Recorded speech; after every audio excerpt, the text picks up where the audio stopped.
안녕하세요. 이런 사연을 보내는 게 익숙치 않아 어디서부터 이야기를 시작해야 할지 모르겠네요. 저는 30대 변호사로 현재 결혼을 준비 중에 있습니다. 사실 저는 이전에 결혼까지 약속했던 오래 만난 여자친구와 파혼을 한 적이 있습니다. 당시에는 참담하고 속상해서 마음고생을 많이 했었죠. 이제 다시 결혼하려고 보니 문득 그때 일이 떠오르네요. 제게는 별로 유쾌한 이야기는 아니지만 새 출발하는 의미에서 모두 터놓고 가려고 합니다. 저는 대학에서 경영학을 전공하여 로스쿨을 졸업하고 현재는 변호사 일을 하고 있습니다. 여자친구는 대학 시절 소개팅으로 만나 상당히 오랫동안 교제했던 사람입니다. 경영대를 다니던 시기에 옆 학교 무용과에 다니던 여자친구를 만났죠. 고등학교 시절 대학 진학을 목표로 공부만 해왔던 저였기에 또래 친구들보다 연애 경험도 많지 않아 소개팅 자리가 쉽지 않았습니다. 거기다 무용과 학생이라는 말에 만나기 전부터 설렜던 것도 사실입니다. 떨리는 마음으로 소개팅 자리에 일찍 나가 기다리고 있는데 멀리서 빛이 나는 한 사람이 들어오더군요. 주위 학생들이 모두 돌아볼 정도로 미모가 출중했습니다. 어쩌다 저렇게 예쁜 분이랑 소개팅을 하게 되었는지 주선자 친구들 등에 업고 뛰고 싶은 심경이었습니다. 무용과라는 말만 들었어도 가슴이 그렇게 뛰었는데 막상 실물을 마주하고 보니 제가 감히 눈도 못 맞추겠더군요. 덜덜 떨리는 손을 애써 진정시키며 그렇게 소개팅을 시작했습니다. 안녕하세요. 권진아예요. 무용 전공하고 있어요. 예. 이준호입니다. 저는 경영 전공하고 있습니다. 와, 안 그래도 제가 경영학과 한번 만나보고 싶다고 그 친구한테 얘기했었거든요. 소개팅 많이 해보셨어요? 예? 아니요.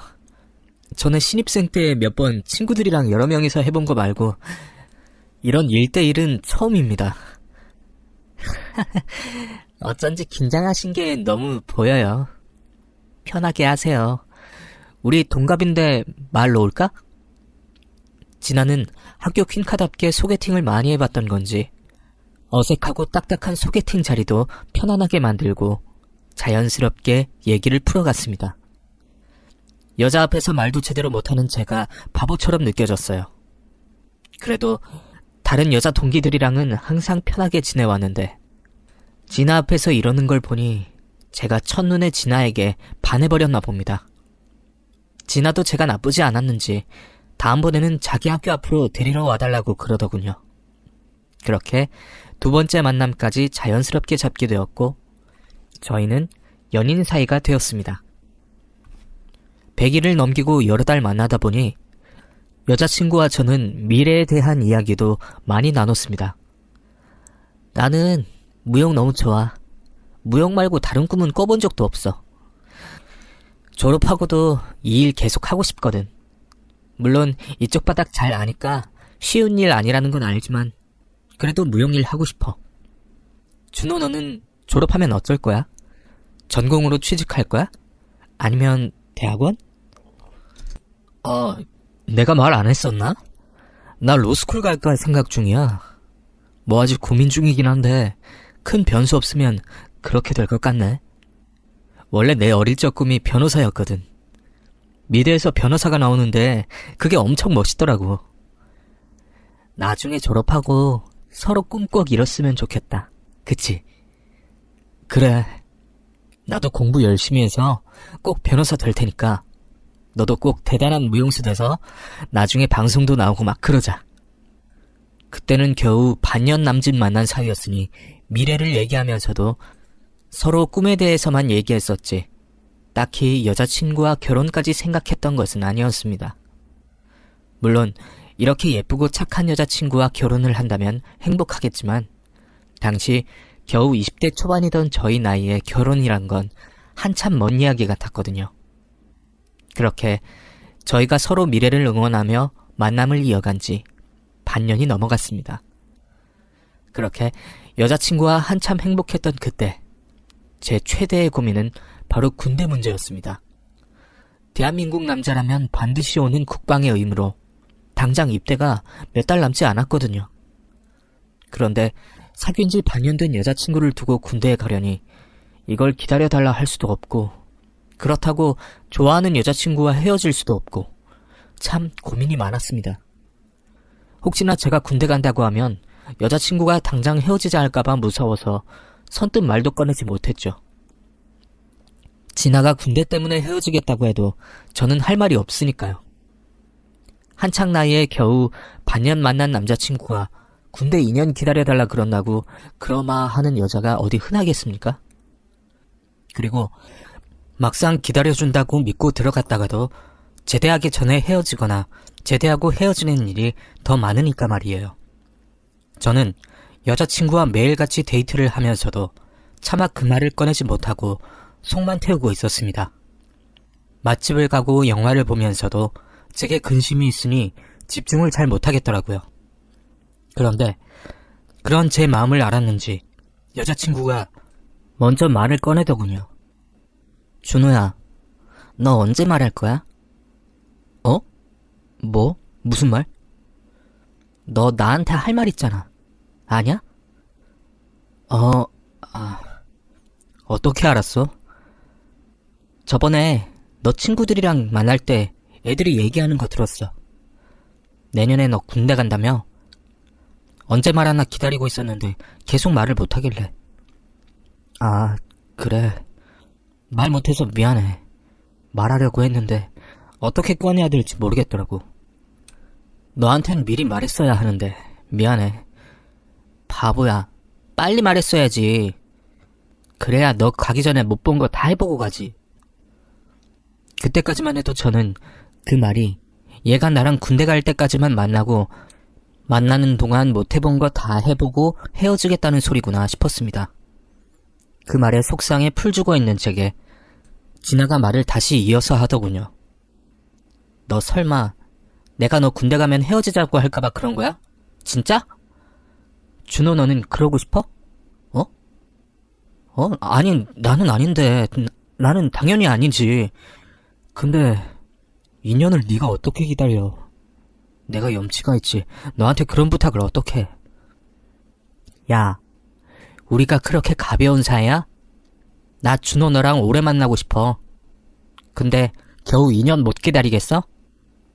우리 나중에 졸업해서도 계속 볼 거 아니야? 나는 그런 줄 알았는데. 진아는 인기도 많고 워낙 아쉬울 것 없는 친구라 저를 기다려주지 않을 거라 생각했는데 제가 우리 사이를 너무 가볍게 여겼나 봅니다. 진아가 그렇게 생각했냐며 섭섭하다 그러는데 제가 너무 미안하더라고요. 결국 진아는 저를 기다려주기로 하고 면회도 자주 오겠다며 군대 가기 전까지 많은 추억을 쌓자고 했습니다. 떠난다고 생각을 해서 그런지 그 시간이 정말 빨리 지나가더군요. 몇 달이 몇 주처럼 지나가버리고 어느덧 제 입대날이 다가왔습니다. 그렇게 훈련소 입소날 저를 배웅하러 오신 부모님과 여자친구가 처음 만났습니다.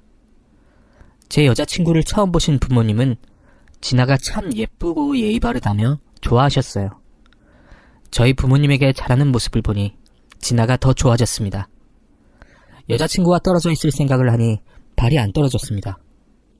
진아가 제게 매일 전화하고 편지하겠다며 마지막 인사를 나누고 저는 입대를 하게 되었습니다. 훈련을 받으며 여자친구 생각을 했습니다. 힘든 군 생활을 버티게 해준 힘이었습니다. 진아는 약속처럼 전화도 자주 하고 편지도 매일 써주며 제게 간식도 보내주고 군대에서 여자친구를 그리워하는 저를 많이 챙겨줬습니다. 군대에 가니 거기서 여자친구와 헤어지는 사람들이 많더라고요. 한 달 만에 실연당하고 1년이나 기다렸는데 헤어지는 경우도 많았습니다. 전역 직전에 헤어지는 사람도 봤었죠. 그런 게 흔하다 보니 주변에서 저도 헤어질 날 얼마 안 남았다고 마음의 준비를 하라며 농담을 던졌습니다. 저도 그런 꼴을 봤으니 불안하지 않았던 건 아니지만 입대 전 진아가 제게 해줬던 말들을 되새기며 마음을 다잡곤 했습니다. 저는 군생활 내내 휴가만 기다렸습니다. 보상휴가를 타는 일이라면 물불 가리지 않고 뛰어들어 다들 저를 독종이라 혀를 내두르곤 했습니다.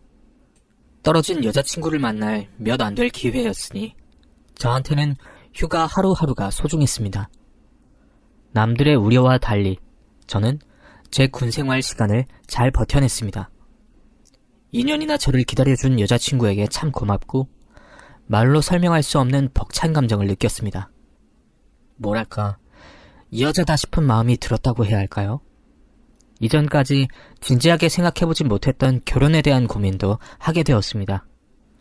제가 군대에 다녀온 동안 여자친구는 1년 휴학을 하고 길게 유럽 여행을 다녀왔었고, 제가 제대하니 여자친구는 졸업반이 되어 있었습니다.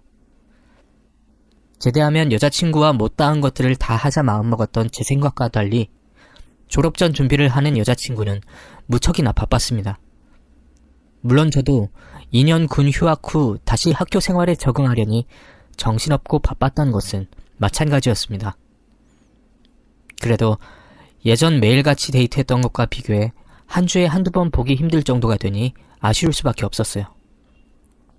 그래도 좋은 무용수가 되겠다는 여자친구를 응원해주려 여자친구가 군대에서 저를 챙겨줬던 것처럼 이번에는 제가 여자친구를 챙겨줬습니다.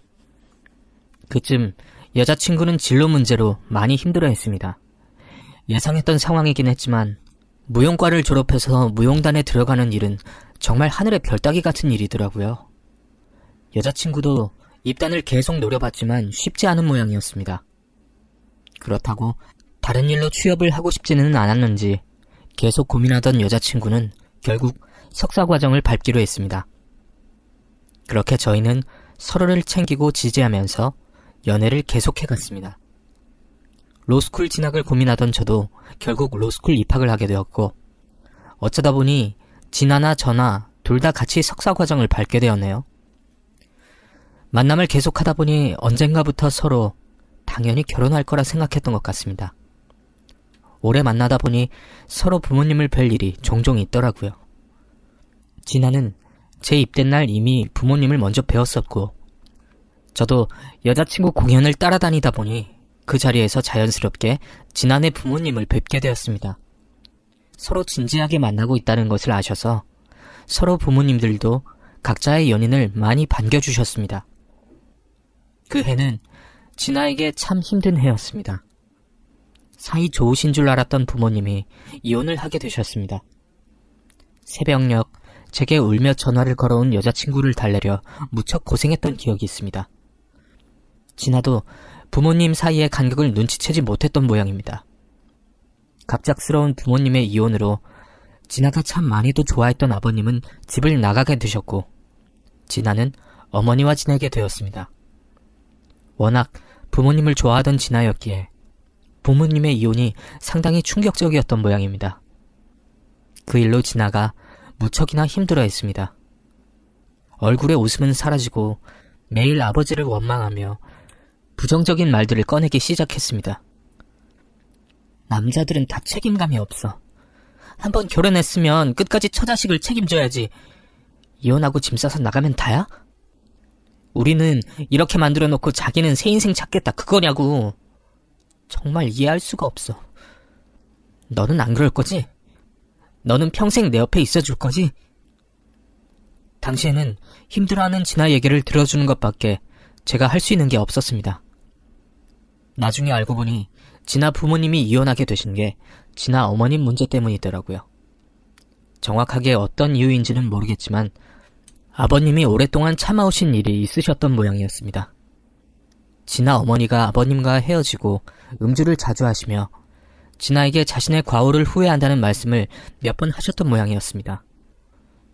누구의 잘못이었든 이혼했다는 사실이 달라지는 건 아니었으니 진아는 점점 정신을 차려갔지만 여전히 예전 같지는 않았습니다. 그런 가정사 때문이었는지 갑작스럽게 진아에게 돌이킬 수 없는 부상이 찾아왔습니다. 무용수에게 치명적인 부상이었습니다.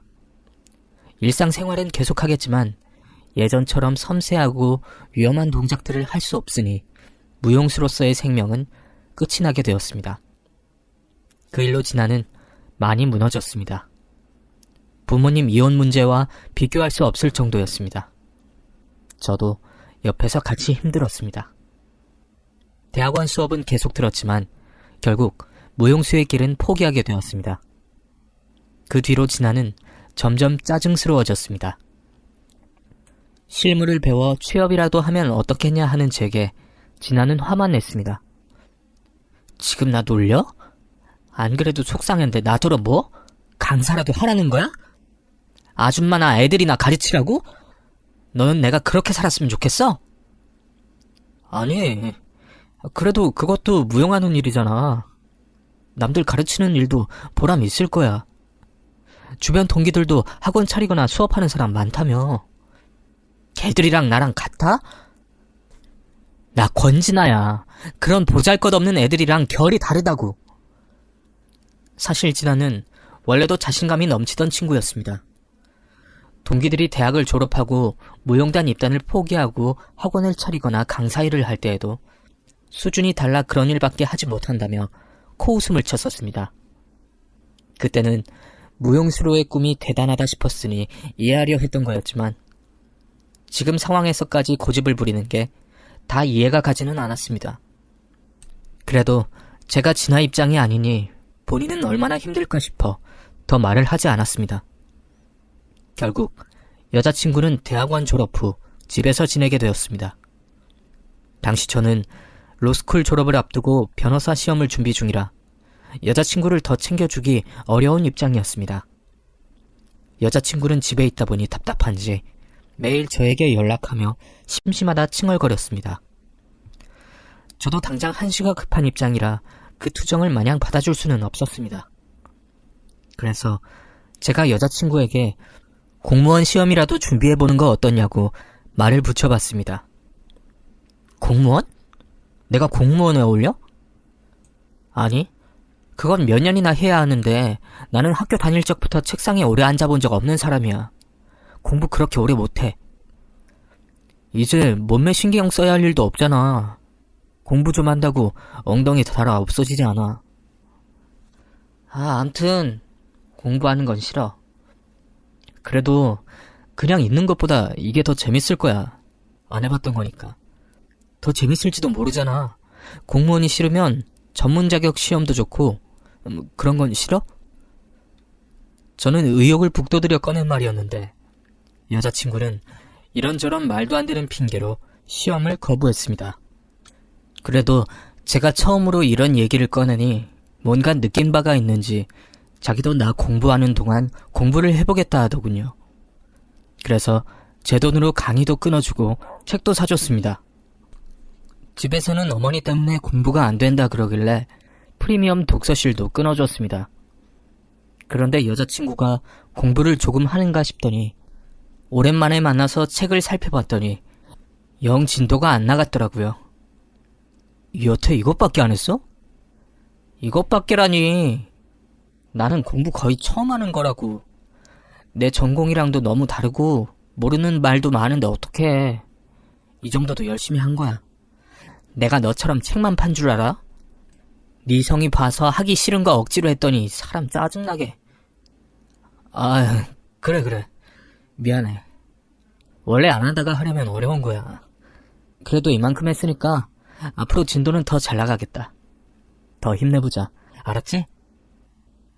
그래도 제가 여자친구 생각해서 많이 다독여주고 도왔다고 생각했는데 여자친구는 제자리였던 건지 제가 로스쿨을 졸업하고 변호사 시험에 합격할 동안에도 아무 성과가 없었습니다.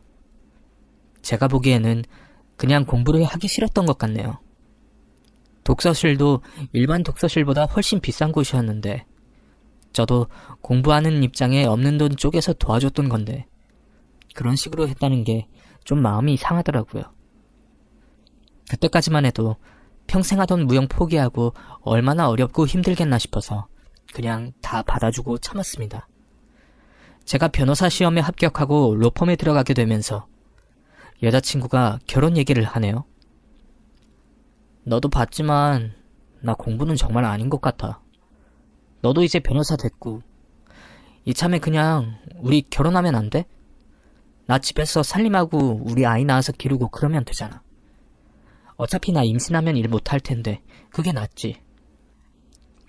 저도 물론 오래 사귄 여자친구와 자연스럽게 결혼 생각을 해왔었지만 이렇게 대놓고 취직하겠다 말해버리니 좀 당황스럽기는 했습니다.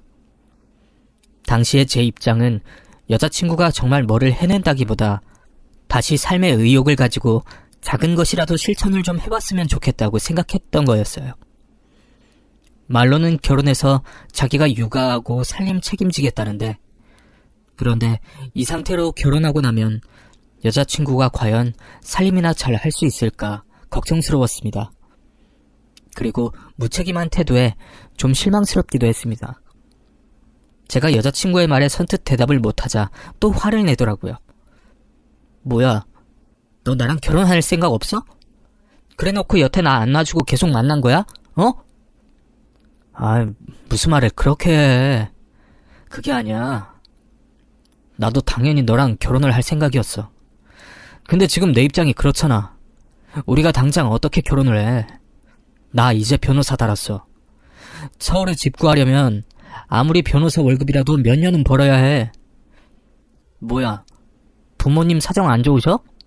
도와달라 하면 되잖아. 우리 부모님 고깃집 하시면서 많이 고생하셨잖아. 그리고 여태 다 큰 자식 대학 등록금에 로스쿨 학비까지 대주셨어. 여태 마음 편히 학교 다니게 도와주셨으면 결혼은 손 안 벌리고 내 힘으로 하고 싶어. 그러니까 조금만 기다려주면 안 될까? 오래 걸리지는 않을 거야. 2년 정도만 더 기다리면 어때? 어차피 우리 나이도 아직 어리잖아. 30에 결혼하자. 응? 제가 이제 막 일을 시작했으니 늦어도 2년이면 결혼 준비를 할 수 있을 거라 생각했습니다. 아직 우리 나이도 20대인데 사고 친 것도 아닌데 결혼을 서두를 필요가 뭐가 있겠냐 싶었어요.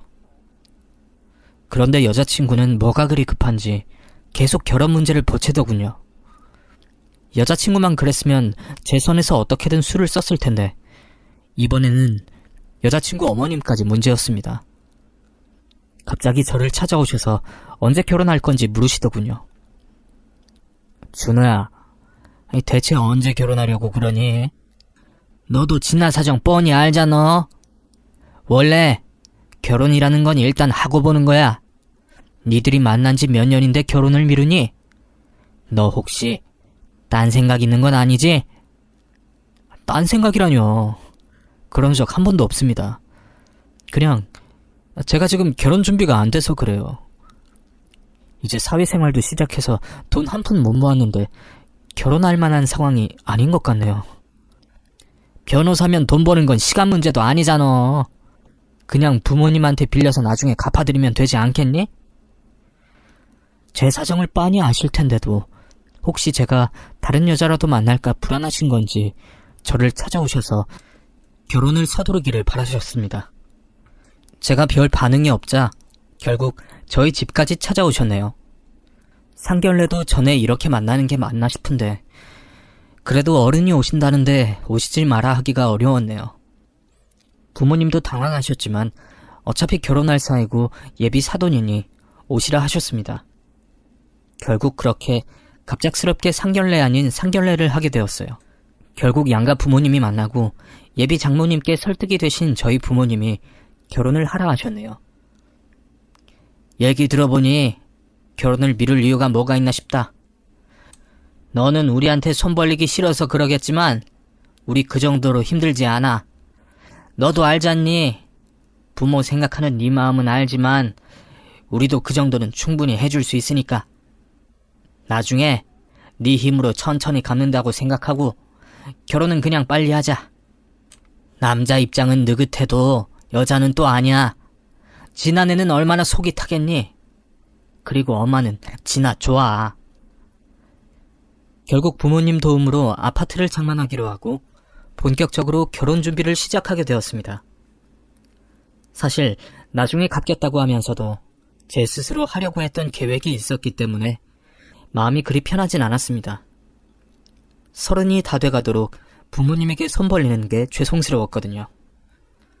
고깃집을 하시는 저희 부모님은 젊어서부터 고생을 참 많이 하셨습니다.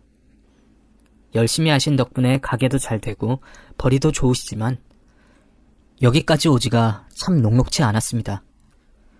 믿기 어려우시겠지만 고깃집 한다고 저희 부모님더러 백정이라며 비우는 사람도 있었거든요.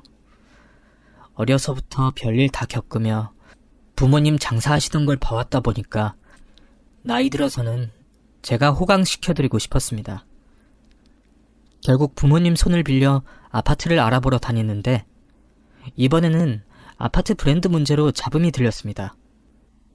엄마가 브랜드 아파트 아니면 안 된대. 알지? 그리고 최소 30평대 이상 되어야 하고. 뭐?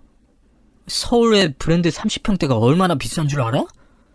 그것도 내 돈도 아니고 부모님 돈으로 하는데 그걸 어떻게 그렇게까지 해? 어차피 나중에 우리가 갚아드릴 거 아냐. 솔직히 요즘 부모 도움 없이 집 구하는 사람이 어딨어? 부모님도 다 갚으라 그러시진 않을걸? 그리고 자기 직업이면 몇 년이면 갚어. 아니, 나중에 갚더라도 당장이 문제잖아. 그럴 거면 차라리 나중에 이사를 가면 되지. 우리 둘이 사는 신혼인데 뭐하러 30평대나 필요하고 브랜드 아니어도 아파트 좋은 곳 많아. 이왕 하는 김에 좀 좋은 데서 시작하면 안 돼? 자기 부모님 고깃집도 잘 되잖아. 그럼 너도 부모님한테 도와달라 그래. 그러면 브랜드 아파트 갈 수 있겠다. 우리 엄마가 돈이 어딨어. 그동안 다 아빠 돈으로 살았던 건데. 그리고 우리 부모님 나 무용시키느라 그동안 고생 많이 하셔서 안 돼. 아니 그럼 우리 부모님은 고생 안 하셨어? 진아 너 말을 왜 그렇게 해? 벌써부터 싸우게 될 줄은 몰랐는데 결혼 약속하고서 겨우 아파트 브랜드 문제로 싸우게 되다니 황당하더라고요. 이렇게까지 철이 없는 줄은 몰랐습니다. 그런데 문제는 여기서 끝이 아니었습니다. 결혼을 준비하는 과정에서 장모님이 너무 황당한 요구들을 하시더라고요. 아파트 문제는 애교였네요. 이서방, 우리 집 귀한 딸 데려가면서 설마 혼수 같은 거 바라는 건 아니지? 둘이 오래 만났으니 사정이야 서로 잘 알 거고 얘 사회생활 한 번도 안 해봐서 때묻지 않고 순수한 아이야. 돈벌이 해본 적 없으니 모아둔 돈은 당연히 없고 나도 얘 아빠랑 이혼하면서 뭐 해줄 만한 형편도 못 되고 결혼하는데 돈이 중요하겠나? 다 사람 보고 하는 거지. 그래도 제가 집해가는 입장에서 혼수까지 안 하시는 건 좀... 아니 그럼 뭐 빚이라도 내서 하라는 말인가? 그런 말은 아니지만 그래도 몇천 안 되는 혼수까지 저더러 하라고 그러시는 건 아닌 것 같습니다. 이 얘기는 못 들은 걸로 하겠습니다. 딸 팔아 장사하는 것도 아닌데 집에 혼수에 맨몸으로 시집 보내겠다는 장모님 태도가 이해가 가지 않더군요. 결국 여자친구에게 그 일을 얘기했더니 여자친구는 혼수는 생각 못했다면서 아버님에게 연락을 드린 모양입니다. 얼마를 보내셨는지는 모르겠지만 혼수는 알아서 할 테니 더 얘기 꺼내지 말라더군요. 돈은 둘째 치더라도 저는 장모님 태도에 대해 사과를 듣고 싶었는데 그러기는 또 싫었던 모양입니다.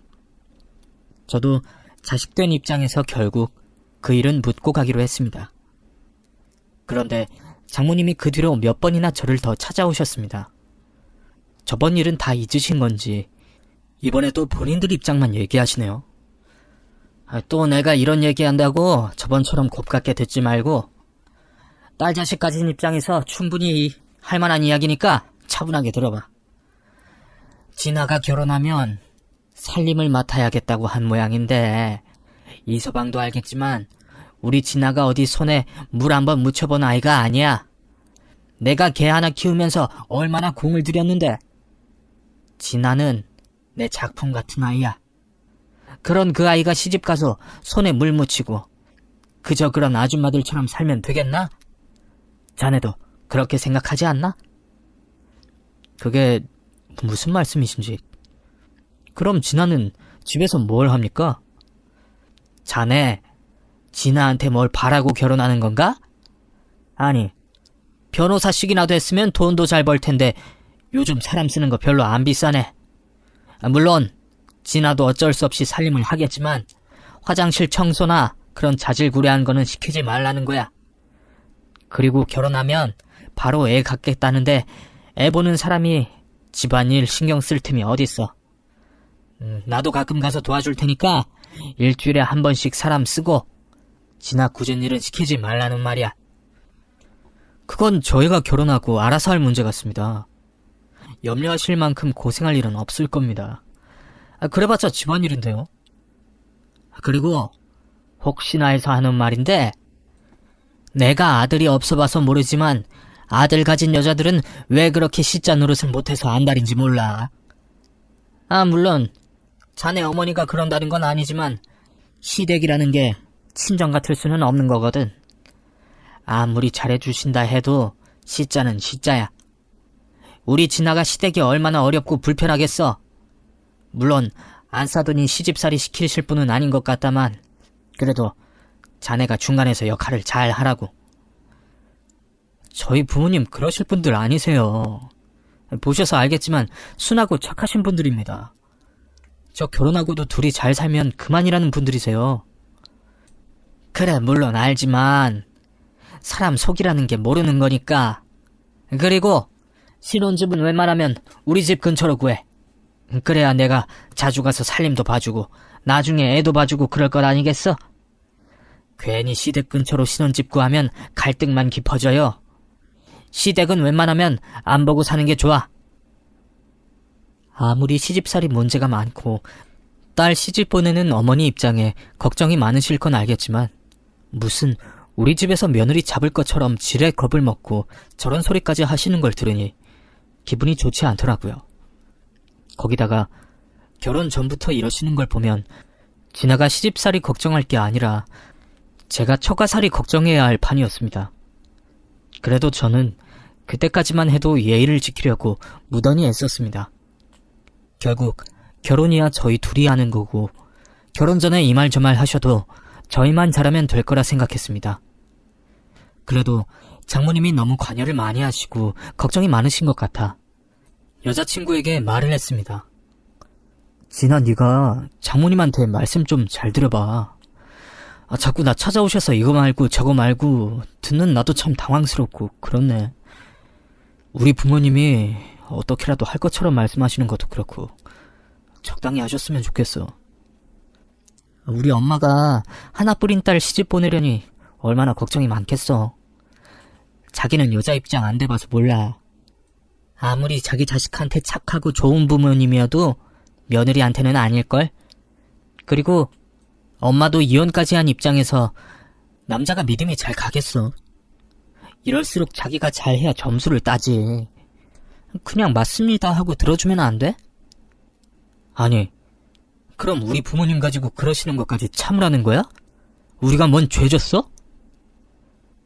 그래도 부모님 일이니까 저도 여자친구에게 어렵게 말을 꺼냈던 거였는데 제 편을 들어줄 줄 알았던 여자친구가 끝까지 자기 엄마 편만 드네요. 그게 왜 그렇게 얄미웠는지 모르겠습니다.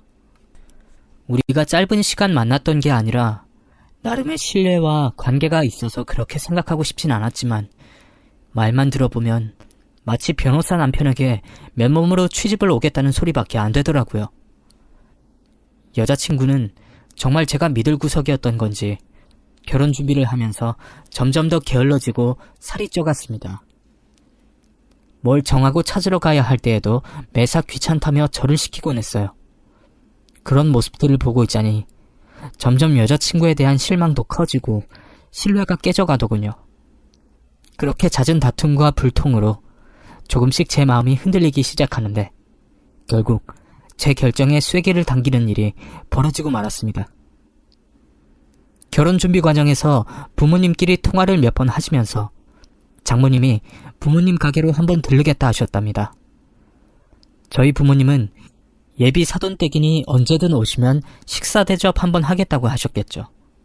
그러면 보통 2, 3인이나 기껏해야 4인 손님을 생각하지 않겠습니까? 아무리 가족들 사이라고 해도 사돈이 얼마나 어렵습니까? 게다가 한우집이니까 가격도 만만치 않을 테니까요. 그런데 장모님이 일가 친척을 다 끌고 오셨는지 우르르 몰려와 400만원치를 먹고는 말도 없이 나가버렸답니다. 상식적으로 생각하면 사돈들 가게에 와서 400만원치 대접을 받고 갈 수 있겠습니까? 저희 부모님 좋은 고기 싸게 파시느라 마진도 많이 안 남기시는데 그걸 그냥 드리면 손해가 이만저만이 아닙니다. 그런 상황에 저희 어머니가 당황하셔서 발을 동동 구르며 저한테 전화를 하셨더군요. 준호야, 우리 사돈이 우리 가게 와서 400만원치 먹고 그냥 가버렸다. 이걸 어쩌니? 네 아버지 알면 난리 날 건데. 아휴, 세상에. 심지어 나한테 인사도 안 하고 가서 그냥 간 줄도 몰랐어. 친척들인지 친구들인지 우르르 들어와서 룸을 2개나 써서 단체 손님도 못 받았는데, 이걸 어쩐다니. 이 말이 400이지 사돈 될 사람이라고 서비스 나간 것까지 계산하면 500도 넘겠다. 거의 도매가로 드린 건데. 아니, 아무리 사돈 가게라 그래도 이게 무슨 도둑 심보이니? 너 이 결혼 정말 괜찮겠니? 예? 400만원이요? 아니, 몇 명이 왔길래 400이나 나와요? 일단 진정하시고 제가 알아볼게요. 걱정하지 마세요. 어머니의 우려 섞인 말씀에 저도 이성을 잃어버렸습니다. 장모 될 사람에게 400만원이 아까워서 그러는 게 아닙니다. 차라리 저한테 말씀을 하셨더라면 제 돈으로 대접할 의향도 있습니다. 그런데 무슨 도둑도 아니고 남의 호의에 저런 식으로 도둑놈처럼 굴면 어쩌자는 건가 싶더군요. 결국 제 인내심이 끝이 났습니다. 그동안 장모님이나 여자친구가 결혼준비 과정에서 했던 억지 요구들과 우리 부모님에게까지 이런 식으로 나오는 것을 보니 결혼해도 어떻게 지낼지 뻔하더군요. 남의 집안 얘기라 제가 함부로 말할 수는 없겠지만 아버님이 왜 이혼을 결심하셨는지 알 것도 같았습니다. 결국 저는 파혼할 결심으로 여자친구에게 전화를 걸었습니다.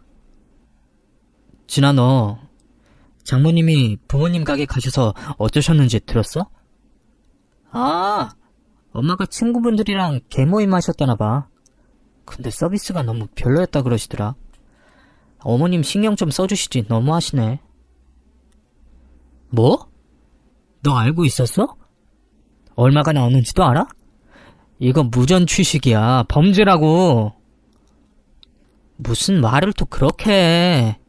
그럼 우리 엄마가 도둑이라는 거야 뭐야? 너 진짜 너무한다. 뭐 얼마 나왔다고 사람을 도둑 취급이야 너? 미쳤어? 너는 한 달에 400 벌 수는 있어? 40만원도 못 버는 게 400이 우스워? 지금 돈이 문제인 것 같아? 너나 너희 엄마 신보가 고약해서 화가 나는 거야. 아무리 사돈이 우습고 우리 집안이 만만해도 그렇지 어떻게 이런 식으로 해? 결혼할 사이라 생각하니까 막 나가도 되겠다 싶은 거야? 그래? 그럼 다시 생각해야 할 거야. 나 너랑 결혼 안 할 거고 일 그냥 안 넘어가. 너희 어머니가 까먹으셨나 본데 나 변호사야. 내가 걸 수 있는 거 다 걸어서 고소할 테니까 어머니 옥바라지 할 생각해.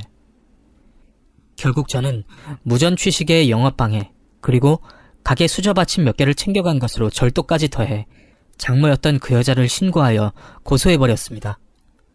그랬더니 그쪽에서 전화해서 난리를 치네요. 이서방, 지금 뭐 하자는 건가? 지금 돈 몇백 때문에 우리 진아를 버리겠다는 거야? 이서방 이런 사람이었어? 지금 이 일이 돈 몇백 때문에 생긴 걸로 보이세요? 그쪽 집안 거지근성이 해도 해도 너무해서 손절하는 겁니다. 저 그냥 백수 따님이랑 결혼 안 갈 테니 그렇게 귀한 따님 평생 끼고 사세요. 그럼 경찰서에서 뵙죠. 살면서 평생 경찰서 근처도 못 가봤을 텐데 경찰서 불려나와 조사를 받으니 무섭긴 했던 건지 그 전까지 전화로 저한테 고래고래 소리를 지르던 모녀가 순식간에 조용해지네요. 이서방, 내가 잘못했네. 내가 사돈 댁에 아주 큰 실수를 했어. 내가 정말 염치가 없네. 파혼이라니 우리 딸애는 잘못한 거 없잖아. 그동안 내가 자네한테 했던 얘기들도 다 잊어주게. 그게 다 내 욕심이었어. 나도 남편이랑 이혼하고 보니까 내 딸은 잘 살기를 바라서 자꾸 욕심이 나서 그랬던 거야. 이런 것도 이해 못하나? 이해요? 제가 여태 이해해드렸던 건 모르시겠습니까? 저 진아한테 할 만큼 했습니다. 따님도 결국 어머님과 같은 생각이신 것 같은데 제가 이 결혼을 왜 해야 하는지 모르겠습니다. 이제 제 인연은 여기서 끝났네요. 그 집만큼이나 저희 부모님도 저 키우느라 고생 많이 하셨고 우리 집이 제 결혼 때문에 이런 일 겪어야 할 이유가 없네요. 제 말이 끝나자 파혼 못한다 배째라던 여자친구가 제게 조용히 파혼할 테니 어머니 일은 합의하자며 합의를 요구했습니다. 저는 이참에 본때를 보여주겠다 싶었는데 마음 약하신 부모님이 그냥 피해금만 받고 조용히 처리하자 하셔서 대신에 파혼으로 인한 손해배상을 다 그쪽으로 하는 걸로 하고 끝을 냈습니다. 결국 10년 가까이 만났던 그 여자와의 인연은 이렇게 끊어졌습니다. 제 입에서 나온 파혼 얘기를 꺼냈지만 그래도 그동안 추억들이 다 잊혀지는 것은 아니었는지 저는 그러고 꽤 오랜 시간 마음을 추스려야 했습니다. 물론 이것도 몇 년 전 이야기이고 지금은 다른 여자와 결혼 준비 중에 있네요. 지금 여자친구와는 말도 잘 통하고 서로 서운한 게 없네요. 이제는 드디어 제 힘으로 결혼을 준비할 수 있게 되었네요. 저도 이제 결혼해서 앞으로는 잘 살겠습니다.